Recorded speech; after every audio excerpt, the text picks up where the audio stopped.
नमस्कार साथियों, यूजीसी के सीईसी ऑनलाइन लेक्चर्स में आपका हार्दिक अभिनंदन है। जैसे कि आप जानते ही हैं कि हम भारतेंदु युगीन कविता पर चर्चा कर रहे हैं। भारतेंदु युगीन काव्य की जो भावगत विशेषताएं रहीं, उन काव्य की जो मूल प्रवृत्तियां रहीं, उसकी चर्चा हमने अपने पिछले व्याख्यान में की थी। भारतेंदु युगीन कविता की जो शिल्पगत विशेषताएं हैं, उन कविताओं का जो अभिव्यंजना सौंदर्य है, उसकी चर्चा आज के हम इस व्याख्यान में करेंगे। भारतेंदु युगीन कविता में शिल्प की दृष्टि से कौन से नए तरीके अपनाए गए, शिल्प में कौन सा नया रूप विधान अपनाया गया और कौन सा प्राचीन परिपाटी को लिया गया, इसको मुख्य केंद्र में रखते हुए हम बात करेंगे। भारतेंदु युग मूलतः भाषाई चेतना का युग है। भाषा के स्तर पर इस समय एक अंतर विरोध की स्थिति बनी हुई थी। एक और ब्रज भाषा थी जो 400-500 साल से साहित्य की भाषा के रूप में प्रतिस्थापित थी, और उस ब्रज भाषा का माधुर्य, लालित्य, उसका सौष्ठव कवियों को आकर्षित किए हुए था। और दूसरी ओर राष्ट्रीय संचेतना को देखते हुए, राष्ट्र की एक भाषा की आवश्यकता को देखते हुए खड़ी बोली हिंदी में रचना करने की एक बात आ रही थी। तो भाषाई चेतना का ये युग था, और भारतेंदु युग भाषाई चेतना के हमें दो छोर पर खड़ा हुआ दिखाई देता है। एक और कविता के स्तर पर, पद्य के स्तर पर वे ब्रज भाषा के माधुर्य से आकर्षित हैं, ब्रज भाषा में कविता की रचना कर रहे हैं, और दूसरी ओर गद्य लेखन इस युग में प्रारंभ हुआ, और गद्य की नवीन विधाएं, कहानी, उपन्यास, नाटक, आत्मकथा, जीवनी आदि जो नवीन विधाएं आई, जो पत्र पत्रिकाएं आई, उसमें खड़ी बोली का प्रयोग किया जा रहा था। और भारतेंदु युगीन कवि स्वयं खड़ी बोली के समर्थन में थे। वे हिंदी भाषा के उत्थान और विकास के लिए प्रयत्नशील थे। वे स्वयं प्रयास कर रहे थे कि काव्य की भाषा, साहित्य की भाषा हिंदी भाषा हो। पर जब कविता की रचना करने की बात आई, तो भारतेंदु ने स्वयं कहते हैं कि मैंने प्रयास किया है खड़ी बोली में रचना करने का, पर वो सफल नहीं हो पाए, क्योंकि एक मानसिकता बनी हुई थी, ब्रज भाषा के प्रति एक रुझान ऐसा बना हुआ था कि ये लगता था कि काव्य के लिए, कविता के लिए ब्रज भाषा ही उपयुक्त है। खड़ी बोली में, हिंदी में कविता नहीं हो सकती। पर गद्य के क्षेत्र में वे खड़ी हिंदी भाषा के विकास के लिए निरंतर प्रयत्नशील थे।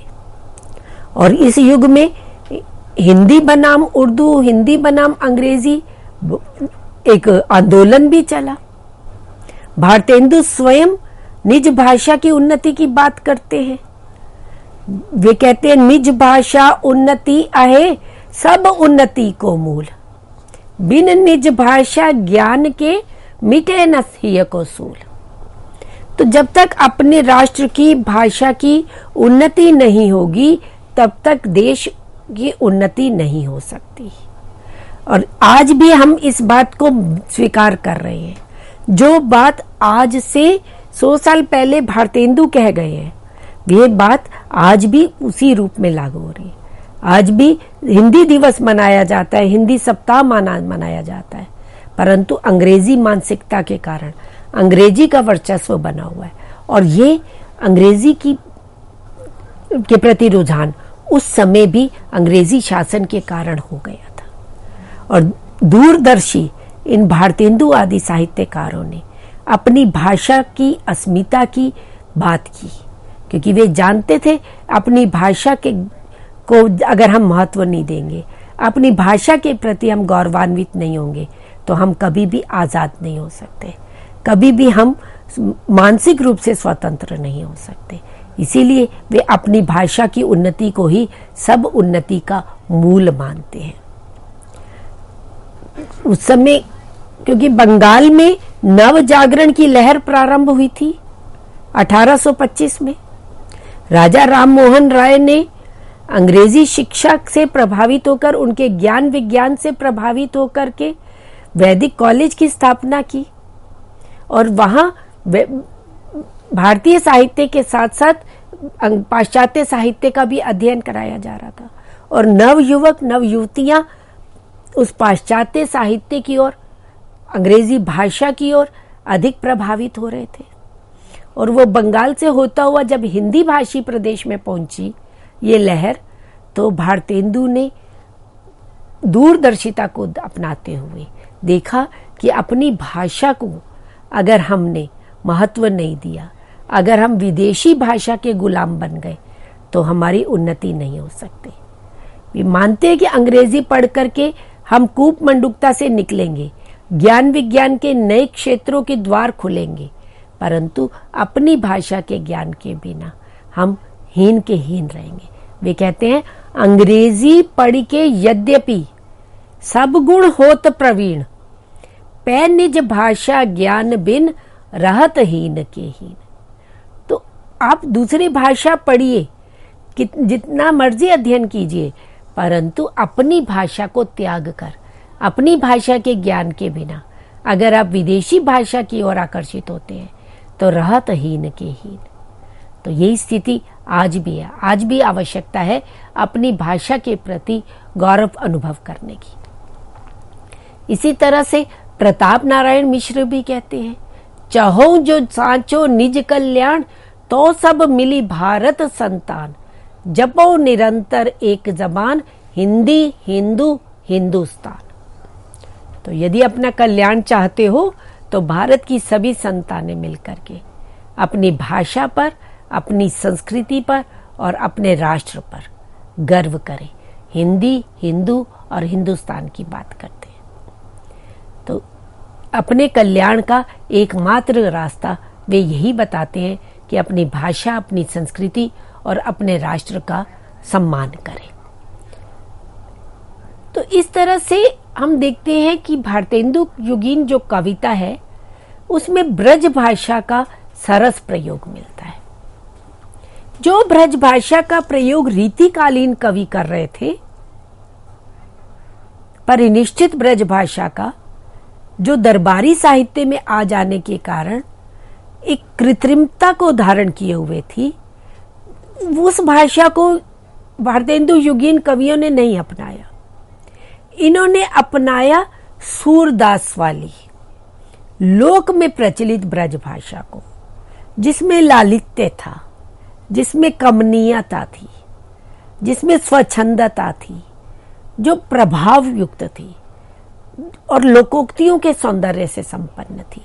उस ब्रज भाषा को ये अपनी काव्य की भाषा अपनाते हैं। घनानंद की भाषा से विशेष रूप से रीतिकाल में प्रभावित रहे, क्योंकि घनानंद की भाषा, बोधा की भाषा लोक में प्रचलित ब्रज भाषा है।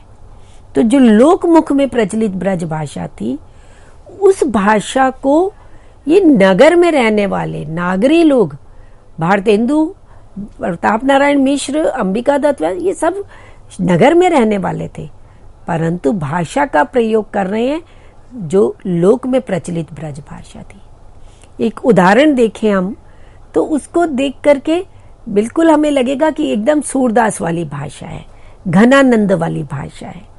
कहते हैं, मोहन की यह मोहिनी मूरत, जिए सो भूलत नहीं भुलाए, छोरन चाहत नेह को ना तो, को विधि छूटत ना ही छुड़ाए, दास जो छोरी के प्यारे हाहा, हमें और के रूप पे जाई लुभाए, भूल सके अब कौन जिया उन, तो हंसी के पहले चुराए। तो एक भाषा में स्वाभाविकता है, एक लालित्य है, कमनीयता है, उसमें कहीं पर भी कृत्रिमता नहीं है। और इस युग के कवियों ने शब्द चयन में भी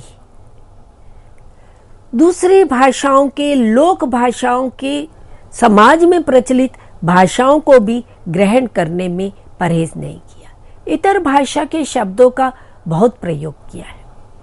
और इस युग की इन भाषिक विशेषता को देखते हुए अज्ञेय कहते हैं कि भारतेंदु हिंदी के नवयुग के प्रवर्तक हुए।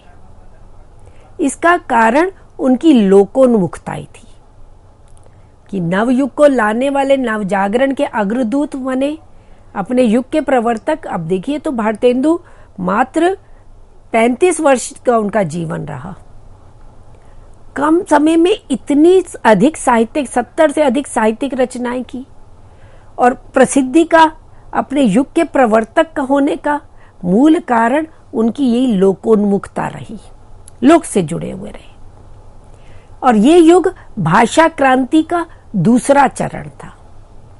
पहला चरण हमें भक्ति काल में दिखाई देता है, भक्ति आंदोलन के समय में, जहां अभिजात्य भाषा के समकालीन, अब उसके पैरेलल लोक भाषाओं को महत्व मिला, लोक भाषाओं को अपनाया गया।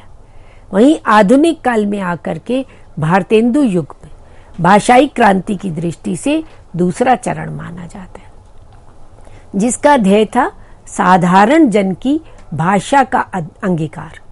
जो आम बोलचाल में भाषा आ रही है उसको स्वीकृत करना, उसको अंगीकार करना। अतः शब्द चयन की दृष्टि से भारतेंदु युग का लेखक शुद्धिवादी नहीं था। वो ये नहीं कि शुद्ध हिंदी का प्रयोग करना है, शुद्ध परिनिष्ठित ब्रज का प्रयोग करना है। वह उर्दू, फारसी, संस्कृत, अन्य प्रादेशिक भारतीय भाषाओं को, लोक भाषा, कहीं से कोई भी उपयोगी शब्द का प्रयोग ले लेने को तैयार था। इसीलिए हम देखते हैं प्रताप नारायण मिश्र की भाषा में, प्रेम घन की भाषाओं में हमें मिर्जई भाषा का, कन्नौजी भाषा का पुट मिलता है। और उससे पहले पूरी शासक वर्ग की भाषा फारसी रही, उर्दू भाषा रही, तो उर्दू भाषा का भी प्रयोग मिलता है। तो लोक तक अपनी बात पहुंचाने के लिए जो भी भाषा मिल सके, जो भी शब्द मिल सके, उस शब्द को स्वीकार किया है। अब भारतेंदु युगीन कविता पर आलोचकों द्वारा एक ये आरोप लगाया जाता है कि ये कविता इतिवृत्तात्मक कविता है, ये सपाट बयानी है, इसमें कलात्मकता नहीं है। अब किसी भी युग की कविता को तत्कालीन संदर्भों में ही अगर हम जांचें तो हम उस कविता के साथ न्याय कर सकते हैं। अगर हम आज के संदर्भ में भारतेंदु युग की कविता की आलोचना करेंगे तो हमें उसमें सपाट बयानी दिखाई देगी, हमें उसमें कलात्मकता का अभाव दिखाई देगा। क्योंकि जो कलात्मकता, जो परिष्कृति छायावादी कविता में है, उसके समकक्ष अगर हम भारतेंदु युगीन कविता देखते हैं तो उसमें नहीं है, वहां हमें वे कलात्मकता नहीं मिलती। तो ये आरोप हमें इस दृष्टि से देखना चाहिए कि वे कविता किन संदर्भों में लिखी गई। डॉक्टर केसरी नारायण शुक्ल ने इस आरोप का खंडन करते हुए कहा कि प्रथम उत्थान नवयुग का आरंभ मात्र था, इसलिए हमें इस समय की कविता में उस कलात्मकता के दर्शन नहीं होते हैं जो कालांतर में सतत परिश्रम के अनंतर प्रकट हुई। काव्य विषयों के सर्वथा नवीन होने के कारण इसकी काव्यपूर्ण अभिव्यक्ति के लिए समय की आवश्यकता थी। मित्रों, इस बात को हम समझें, कविता करने का एक प्रयोजन होता है, कोई प्रयोजन सामने होता है जिसके कारण कवि कविता करने के लिए या साहित्य सर्जना के लिए प्रेरित होता है। भारतेंदु युगीन कविता का प्रयोजन क्या था, इसको अगर हम समझें, उनका मूल उद्देश्य समाज में राष्ट्रीय चेतना जागृत करना था, समाज सुधार उनका उद्देश्य था, जिसके लिए उन्होंने पत्र पत्रिकाओं में लिखना प्रारंभ किया। और ये कवि अपने कवित्व का प्रदर्शन करना इनका उद्देश्य नहीं था।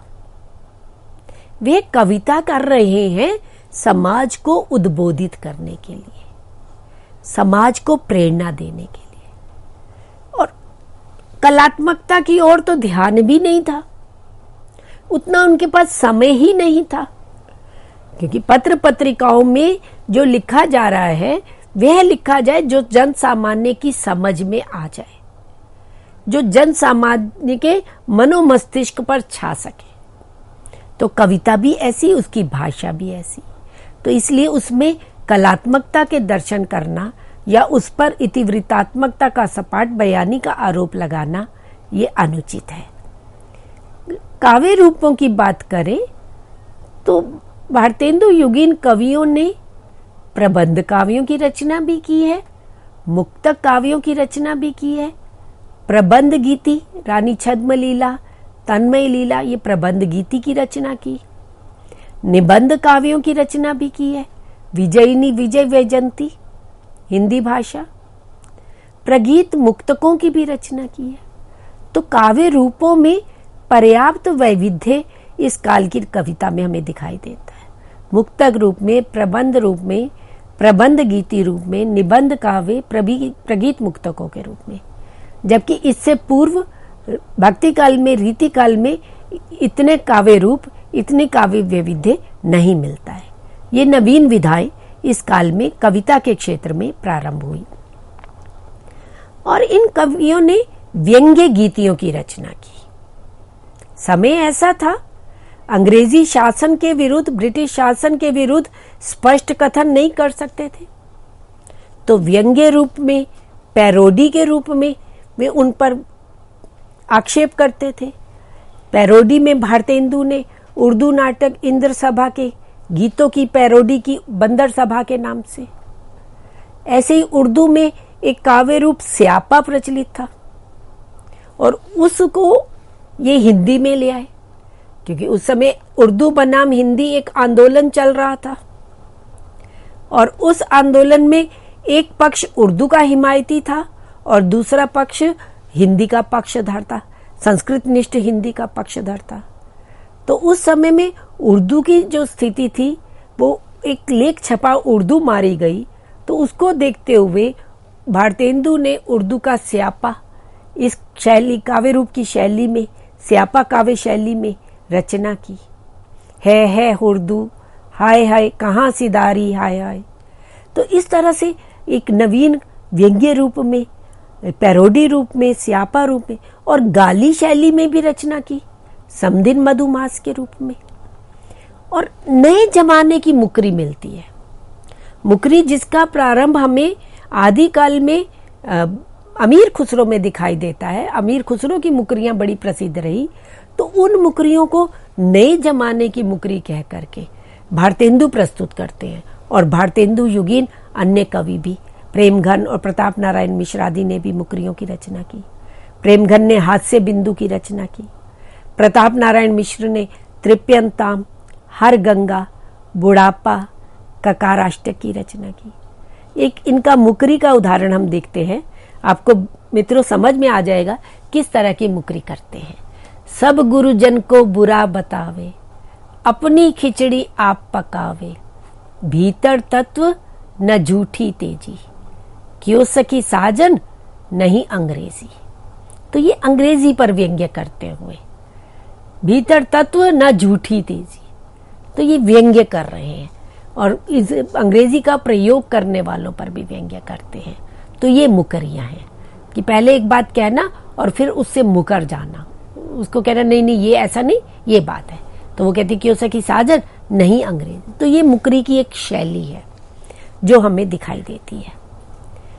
एक और भारतेंदु युगीन कवियों ने जो प्राचीन परंपरा से चली आ रहे काव्य रूप थे, प्रबंध काव्य, मुक्तक काव्य आदि के रूप में, उनको भी अपनाया और साथ में नवीन रूप भी लिए, जैसे अभी पैरोडी स्यापा की बात की, और साथ में जो लोक संगीत की शैली थी उसे भी वे अपनी कविता में स्थान देते हैं। जो लोक संगीत की कजली, ठुमरी, चैती, मलार, दादरा, होली आदि की जो लोकगीत के रूप में प्रस्तुत हुए, उनमें भी इन्होंने रचना की। और उर्दू की गजल, गीत आदि की भी रचना की। भारतेंदु स्वयं रसा उपनाम से उर्दू में गजलें किया करते थे। प्रेमघन अब्र नाम से उर्दू में रचना किया करते थे। तो उर्दू के प्रति भी आकर्षित रहे। यद्यपि इस काल के भारतेंदु युगीन कवियों ने खड़ी बोली में भी रचना की, परंतु खड़ी बोली में रचना करने में उतना वे समर्थ नहीं हो पाए जितनी ब्रज भाषा में रचना करने में हुए। प्रताप नारायण मिश्र ने भी, भारतेंदु ने भी, श्रीधर पाठक ने भी, बाल मुकुंद गुप्त ने भी, इन्होंने ही खड़ी बोली में भी रचना प्रारंभ की। अयोध्या सिंह उपाध्याय, हरिऔध ने भी। तो एक आगे चलकर के द्विवेदी युग के लिए नींव का कार्य भारतेंदु युगीन कवियों ने किया।